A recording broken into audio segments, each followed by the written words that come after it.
Millions already turn to spiritual chatbots before they turn to a mentor, a friend, or even to quiet prayer. A verse prompt, a star map, a yes or no oracle sits on the screen like a glowing altar, humming answers in seconds. You might feel the pull right now. Could an app help you make sense of your inner storm or your next step? Or is it a shortcut that bends the compass? Tonight, we walk through that question slowly, clearly, and with reverence for your hunger for truth. Across app stores and websites, tools inspired by scripture, astrology, and divination have moved from novelty to habit. Some are styled like Bible companions that cite chapters on demand. Others generate daily horoscopes or read a birth chart in the cadence of a caring guide. There are also AI oracles that frame your questions and mirror them back with a soft glow of certainty. The growth is real, and the use is massive. But here is the deeper signal beneath the headlines. People are not chasing code. They are chasing meaning that arrives on time. So what do these tools actually offer? They can summarize a passage, organize study notes, and help you compare themes across books. They can present a structured reflection for your day, remind you to pause, or help you track the patterns you're already noticing. Yet there is a bright line you must see in the light. What clarifies learning is not the same as what should steer your destiny. Education and organization are helpful. Rigid life, direction outsourced to a model, is not. Here is the promise of our time together. I will show you the lay of the land by Bible-inspired chat assistants, AI horoscope generators, and oracle-style bots. Then give you a simple way to test whether any of them meet a minimum safety bar. You will leave with language that protects your heart and practical steps you can use today. If you stay through the end, you will also receive a short daily practice to ground your discernment in less than 1 minute. If that is valuable, write present in the comments to set your intention. Tap like so this message reaches someone who needs it. And subscribe so you do not miss the next chapter in this series. Stay with me until the end for a compact safety checklist you can run before trusting a single answer. First, a frame wide enough for your spirit and your screen. Great traditions teach that wisdom requires context, patience, and companionship. In the hour before dawn, when the veil feels thin, the body settles, and the mind listens. In that liminal quiet, answers are less about certainty and more about alignment. Technology can support that quiet, but it cannot replace the inward turn. You are not broken for wanting help. You are attentive. You are not naive for being curious. You are awake to your questions.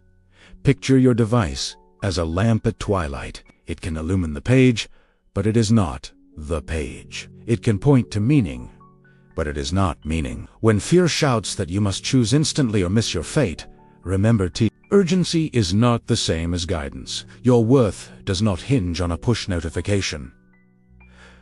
Let the noise thin, let the breath lengthen. Let your inner witness stand beside you like a patient friend. Now let's map what exists. There are Bible-centered chat tools that respond to questions about verses and themes, often pointing you to passages to read for yourself. There are AI horoscope experiences that generate reflections tied to your sign or birth details, aiming to offer daily focus or language for moods. There are oracle-style bots that invite open questions and return counsel framed as insight. Wherever they appear, their appeal is similar. Quick answers, tailored tone, and the sense that something vast is listening. Yet a model only patterns what it has seen. It does not see you like a living presence sees you. Where can these tools help? They can help you learn. They can help you organize. They can help you notice patterns you might journal anyway, presenting prompts that nudge gentle reflection. They can remind you of practices you value, like reading a passage in the morning or noting a gratitude before bed. They can suggest alternative viewpoints that widen interpretation, not finalize it. They are useful when they are scaffolding for your study and structure for your day. Where do they not help? They do not help when you treat them as honoring authority. They do not help when you outsource conscience to convenience. They do not help when you freeze your life because a generated sentence feels like a decree. The sacred center of your choice is not a server. It is your living conscience in conversation with the holy and with trusted people. Use tools to illuminate, not to dominate. Use guidance to explore, not to obey blindly. Use insight to deepen agency, not to trade it away. How, then, do you test a spiritual chatbot for basic safety? Start with privacy. Ask how your conversations are stored and whether they can be deleted. If the policy is vague, the altar is not clean. Then look for model transparency. Does the tool tell you what kind of system generates the answers and what sources it relies on? Unnamed voices deserve no throne. Seek human review. Is there clear evidence that qualified humans curate prompts or supervise sensitive content? If no one stands behind it, no one will stand with you if it misleads. Ask for explicit limitations. A trustworthy tool states what it cannot do and where it may fail. Honest boundaries protect you more than grand promises. Confirm you can opt out of data sharing. Your reflections are not currency. They are sacred. You should be able to say no and still use the core experience. Finally, check for real help contacts. Does the app clearly point to pastoral care, counseling lines, or community resources when the question is heavy? When the path is steep, you need a hand you can hold, not a loop of generated text. Hold these 6 criteria like stones in your pocket. Privacy you control, transparency you can read, human eyes on sensitive edges, limitations named in plain language, opt out, available and respected, and real-world help within reach. When a tool meets them, it may be a companion. When it evades them, it is not ready for your trust. When you honor these questions, you gradually move from confusion to clarity, from drift to intent. Now, practical guidance you can use the next time curiosity rises. When you feel the urge to ask a chatbot a spiritual question, pause long enough to name what you truly want. Speak it aloud. Is it understanding, comfort, confirmation, or direction? Naming your want reduces the fog. Then write a single sentence in your notes that frames your question in open, non-binary terms. Replace "should I do this?" with "what values matter most here?" This shift invites wisdom, not edicts. If you proceed, ask the tool for illumination, not verdicts. Request a passage to explore or a theme to study rather than a command to follow. Then read or reflect away from the screen for a few breaths before returning. This simple distance reset. Afterwards, capture what resonated in your own words. Your language anchors the meaning. When we speak our truth, we make room for guidance to land. When you encounter an AI horoscope or a generated chart reading, treat it like a mood report, not a marching order. Ask what inner climate the reflection highlights. Is it calling for patience, boldness, or acceptance? Translate the theme into a practice you can do today, like initiating one honest conversation or setting one protective boundary. If the message triggers anxiety, close the app and ground in the present moment with 3 slow breaths. Anxiety is a signal to return to your center, not to chase more predictions. When an oracle-style bot offers a striking line that feels uncanny, circle it with caution and care. Ask yourself, what part of me wants this to be final? What part of me fears it is wrong? Then bring the sentence to daylight. Share it with a trusted friend or mentor, and listen to your body as you speak. If your chest loosens and your breath deepens, there may be something to retain. If your jaw tightens and your stomach knots, release it and return to stillness. Your body is not an algorithm. It is an altar. Purification and alignment are not about purging technology. They are about cleaning the lens through which you use it. Begin your day with a quiet intention. I choose clarity over certainty. I choose companionship over isolation. I choose responsibility over projection. Whisper it once.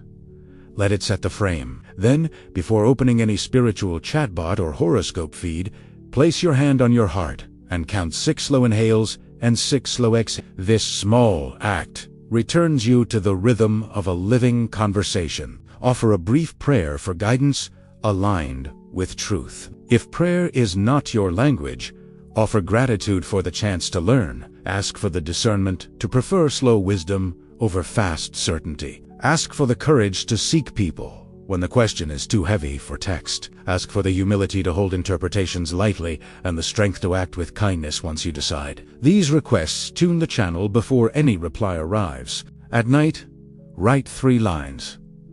What I asked, what answer I received, and what I chose to do. Then add 1 reflection about whether the tool met the 6 safety criteria. This nightly accountability purifies the habit. It trims excess reliance and builds a record of your own judgment, maturing over time. You become less reactive, more rooted, less dazzled by glow, more anchored in good fruit. Consider a bridge between perspectives. Many traditions describe sacred timing when attention is soft and receptive. Some researchers suggest that when we slow our breath and reduce distractions, we improve comprehension and recall. Many readers find that morning or evening study naturally deepens focus. The link is gentle, not absolute. What matters is that you set a rhythm where reflection, not algorithmic speed, does the shaping. Likewise, astrology as language can be experienced as metaphor and mirror. For many, it offers poetry for cycles and seasons. For others, it does not serve. The integrative way is simple. If a reflection helps you notice a pattern and move toward compassion and responsibility, keep it. If it makes you rigid, fearful, or fatalistic, release it. Wisdom integrates without quarreling. It listens without surrendering authority. Synthesis comes as the lantern and the dawn meet. Your consciousness is not a closed room. It is a horizon. When you organize your learning with care, you step toward the horizon. When you test tools for safety, you honor the path. When you practice small rituals of attention, you keep the flame steady. When you share your questions with real people, you invite grace into motion. When you ask for light, you are met. When you slow your breath, you can hear. When you keep a record, you make meaning. When you treat technology as a servant, not a master, you remain free. Light over shadow, quiet over noise, intention over drift. This is the way you stay human while the tools accelerate around you. If you decide to explore Bible-inspired chat aids, AI horoscope reflections, or oracle-style prompts, remember the central promise we made. You will use them to learn and to organize, not to outsource your soul. You will look for privacy you control and transparency you can read. You will prefer tools with human care, clear limitations, true opt-outs, and real help in reach. You will let your conscience remain sovereign, and you will act in the world with presence. Here is your micro-practice for today. Just 1 minute. Set a timer for 60 seconds. Sit with your device in front of you but screen off. Place 1 hand on your heart and 1 on your belly. Inhale for 4 counts, hold for 2, exhale for 6. Do this 4 times. Then whisper, I seek illumination, not orders. I welcome guidance that increases love, truth, and responsibility. Open your screen. Ask 1 question for learning only, and then step away for 5 breaths before you read. Let the answer meet you, not lead you. If this served you, thank you for giving your attention to something tender and timely. Tell me in the comments which single safety criterion matters most to you right now, and whether you plan to keep or release any app after tonight. Subscribe and share this with a friend who is testing these waters for your next step. Watch our episode exploring the rise of spiritual chatbots and how to build a personal safety checklist. Then continue with the playlist on AI horoscopes and oracles so your discernment grows session by session.